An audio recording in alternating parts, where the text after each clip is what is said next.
This has already been reported. Ito yung mga lumalabas sa international media reports na French ship. But based on our records, it is a Malta flag ship. And ang situation is na-atake siya around May 5th. As per report, it was a drone attack. It was an Iranian drone attack that hit the ship. There are several crew on board. 7 of them are Filipino crew, Filipino seafarers. All seafarers are okay.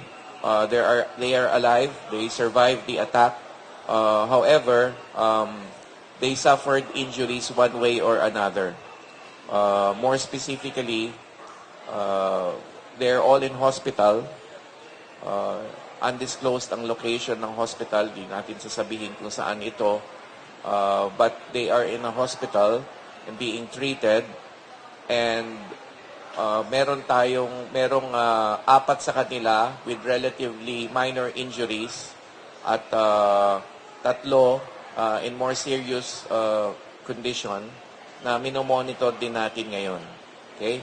Yun muna yung detalyeng ibibigay natin. But rest assured, the seafarers are alive. They survived the attack and they had been taken out of the ship. And our relevant, di ko muna sasabihin kung anong embassy, but our relevant embassy and labor attaché, migrant workers office, are monitoring their situation and nadalaw na sila sa ospital. Dadalawin sila sa ospital ng ating labor attaché and may contact na yung ating embahada at labor attaché sa kanila through the hospital authorities. Okay? So, nagkaroon na ng communication. Sa mga seafarers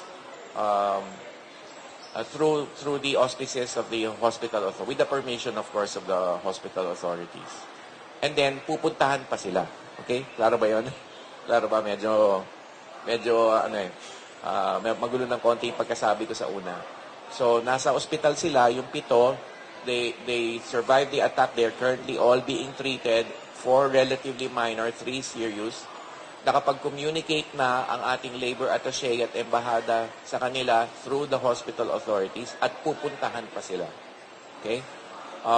Hindi ko muna madidisclose, maybe at a certain future time, madidisclose natin yung location nila at magpapasalamat tayo sa pamahalaan na kumupkup sa kanila, yung ospital na yung pamahalaan kung saan nandun yung ospital na kumupkup sa kanila. Okay? So, ganun na muna siguro at this stage.